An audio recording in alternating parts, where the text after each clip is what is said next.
Selamat malam everyone. Welcome back to Project D.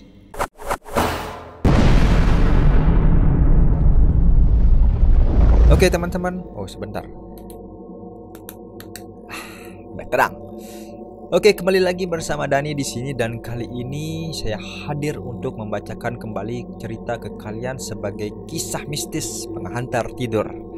Dimana cerita kali ini datang dari, ya saya tidak tahu nih dari daerah mana karena si narasumber yang memiliki cerita ini tidak bilang dan saya juga lupa nanya dia dari mana. Jadi yang pasti ini saudara laki-laki. Dia ini bernama, inisialnya saja ya karena dia ingin disensor, namanya saudara PH, bukan Pizza Hut. Ini dia memiliki cerita pribadi, pengalaman pribadi kalau dia pernah melakukan dulu dia pernah melakukan semacam ritual untuk mendapatkan cindera mata. Namun cindera matanya itu teman-teman bukan dari alam kita, melainkan dari alam sebelah. Dan tambahan spoiler lagi, kalau dia sering melakukan hal tersebut dan dia bilang semua tempat di gunung pun sudah dia datangi. Jadi sepertinya ini dulu menjadi profesi ya, mungkin emang ada ya profesi bertapa. Jadi ritualnya ini dilakukan pada saat cerita ini profesi lagi. Ritualnya ini dilakukan di gunungnya pun nih disensor. Selain namanya, gunungnya juga disensor. Gunungnya ini gunung B titik. Jadi ada huruf B diikuti dengan 4 titik. B titik. Gunung apa itu? Ya mungkin kalian bisa cari tahu ya di internet, melihat dari ciri-ciri yang akan saya bacakan ketika membaca cerita nanti. Ciri-ciri gunungnya maksud saya. Oke, sebelum kita masuk ke cerita, kita berdoa dulu untuk diri kita masing-masing agar selalu dilindungi oleh Allah Subhanahu wa taala dari virus yang sedang melanda dunia saat ini, yaitu COVID-nya Bill Gates. Oke, jangan berlama-lama lagi, langsung saja kita masuk ke dark mode.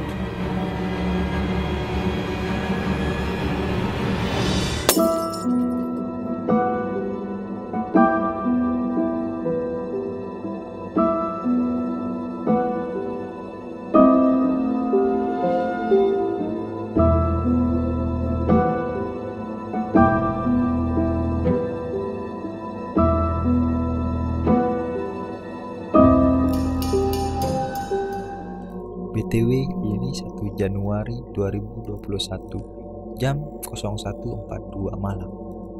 Oke, kita masuk ke ceritanya.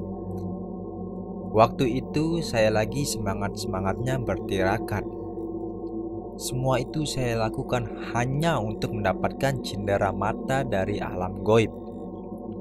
Semua tempat di gunung pun sudah saya datangi dengan selalu berharap diberi pusaka seperti keris, wesi kuning, batu merah delima, bambu petuk, batu permata, batu akik, dan semacamnya yang berhubungan dengan cindera mata dari alam goib. Saya bertapa di tempat yang gelap, sunyi, dan tentunya sudah terkenal angker bagi warga sekitar. Saat itu saya bertirakat di gunung yang terkenal angker di Batu Keramat. Di sini terjadi kejadian-kejadian mistis yang tak terduga, menyeramkan dan sangat membuat saya takut hingga trauma. Pada saat bertapa, saya hanya menghentikan pertapaan saya hanya untuk makan. Setelah makan, saya lanjut kembali untuk bertapa lagi. Karena di hutan sudah disediakan banyak makanan oleh alam, seperti ayam hutan, tupai, dan ada daun-daunan yang tentunya bisa dimakan. Dari situlah saya bertahan hidup selama pertapaan ini karena saya bertapa biasanya dengan waktu yang tidak sebentar, teman-teman. Ketika itu pertapaan pertama baru saja saya mulai, disambut dengan banyak kejadian-kejadian goib yang sangat menyeramkan.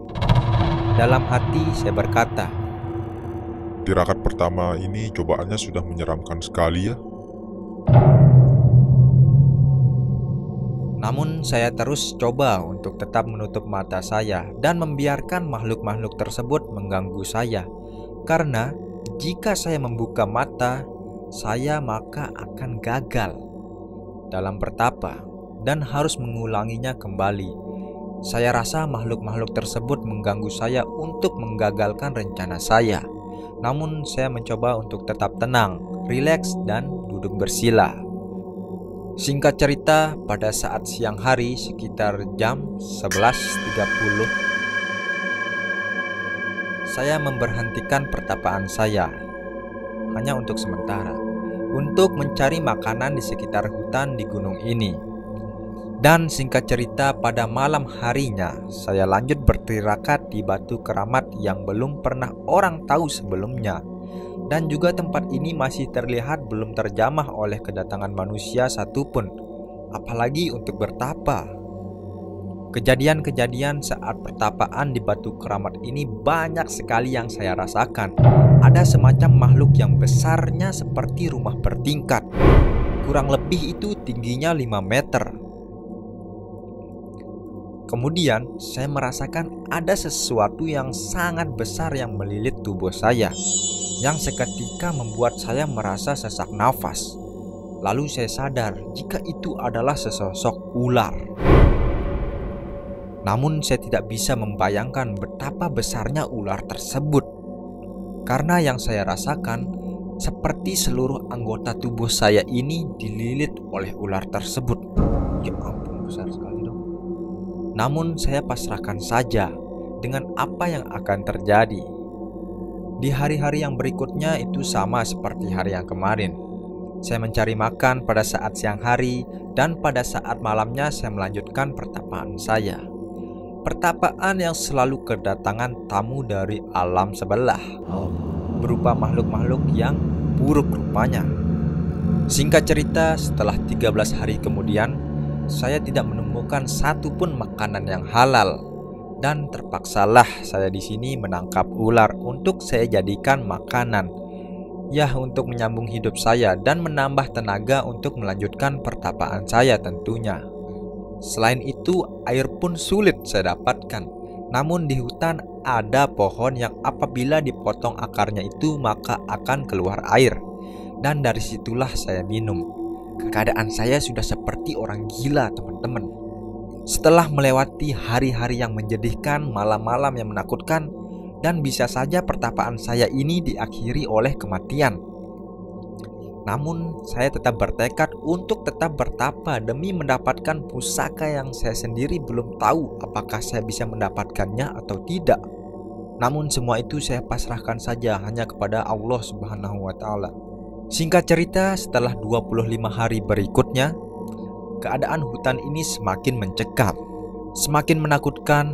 Namun saya tetap bertahan, dan anehnya di sini makhluk-makhluk dari kalangan jin itu mulai bisa memukul saya, menghempaskan saya ke pohon-pohon, menyeret saya.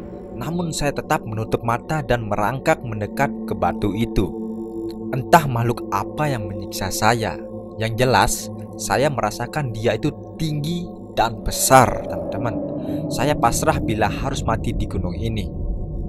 Di malam yang ke-35 dia tetap menyiksa saya. Seperti malaikat maut rasanya. Dia mencekik leher saya dan membuang saya. Saya mencoba melawan namun percuma karena dia ini kuat sekali dan menendang saya tiada ampun. Saya hanya bisa terdiam dan terus memejamkan mata. Dan akhirnya jin itu pergi tanpa kata-kata seketika. Setelah serangan jin tadi, kemudian kini datang yang lain. Seperti mereka itu bergantian untuk menyiksa saya. Dan kali ini adalah sesosok harimau yang besar. Saya hanya bisa merasakan kalau dia ini besarnya itu seperti sapi.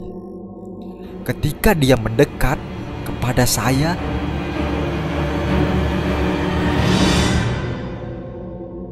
harimau itu duduk di depan saya. Dan saya tahu itu hanya jin yang sedang menguji saya. Singkat cerita, setelah 40 hari saya menerima cobaan yang tak bisa saya jelaskan secara detail. Yang jelas saya sangat menderita dengan penderitaan yang hakiki. Badan saya mulai kurus, baju sudah compang-camping, luka di badan sudah banyak sekali. Entah setan apa yang sudah membuat badan saya ini seperti ini. Di malam yang ke-40, ujian datang. Padahal baru saya saja duduk bersila, tapi sudah siang tiba-tiba. Saya ingat pesan guru saya saat itu.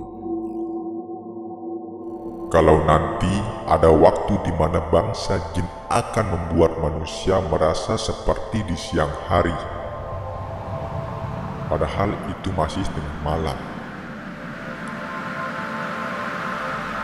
Dengan mengingat pesan itu, saya di sini memutuskan untuk tak membuka mata saya sedikit pun.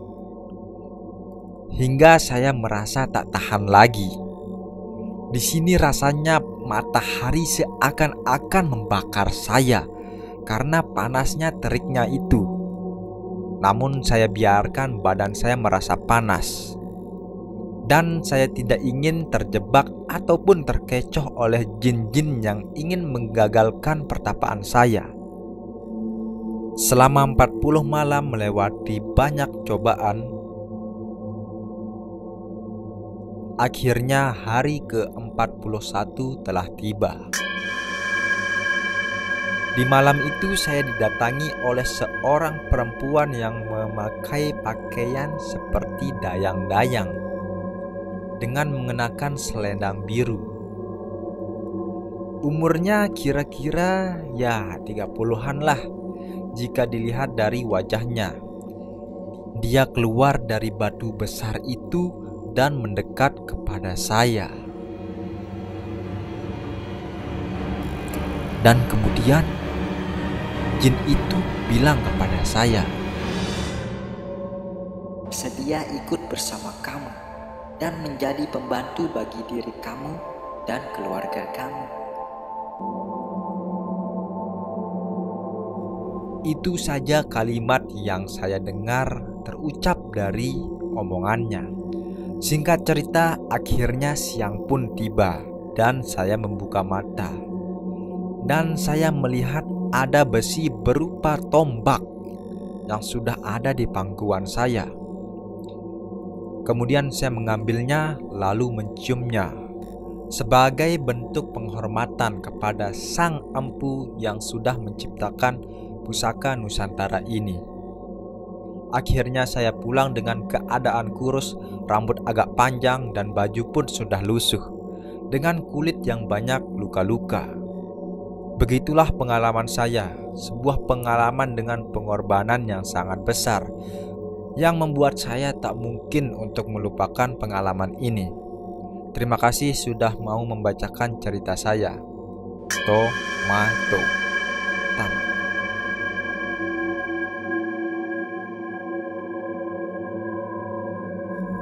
Begitulah cerita dari PH. Ingat, bukan Pizza Hut. Jadi sebelum kita membahas ceritanya, kita keluar dulu dari dark mode. Kita menuju ke bright mode. Oke, jadi itu dia ceritanya dari saudara PH. Ingat ya, bukan Pizza Hut. Ia memberikan kita pengalaman, gambaran bagaimana orang bertapa itu. Tapi saya sarankan untuk teman-teman ya janganlah ditiru. Karena melihat dari pengalaman siapa tadi? Ya, Mas PH, Bang PH, itu banyak sekali gangguan-gangguan dan mengorbankan fisiknya. Jadi nggak hanya main batin gitu. Jin-jin itu mulai bisa, jika sudah lama-lama mulai bisa menyentuh kita, bahkan melukai. Saking lamanya bertapa. Namun saya masih heran lah. Masih ya ternyata ada orang-orang yang begini di tahun sekarang. Ya, saya ingatkan, saran saya sebagai pembaca cerita, jangan dilakukan lah, jangan ditiru lah. ya jalani yang lurus-lurus saja lah hidup kita. Nggak neko-neko mau pusaka inilah, batu keramik lah, batu cincin lah, batu ponari lah. Jadi ya fokus saja ibadah, mati masuk surga insya Allah. Amin. Ya itu saja yang saya bisa bahas dari cerita ini. Yang jelek-jeleknya kalian buang, yang bagus-bagusnya kalian ambil. Jangan lupa tekan tombol jempol ke atas dan bagikan cerita ini ke seluruh dunia. Oke, jangan lupa sholat. Oke, see you on the next video. Assalamualaikum warahmatullahi wabarakatuh.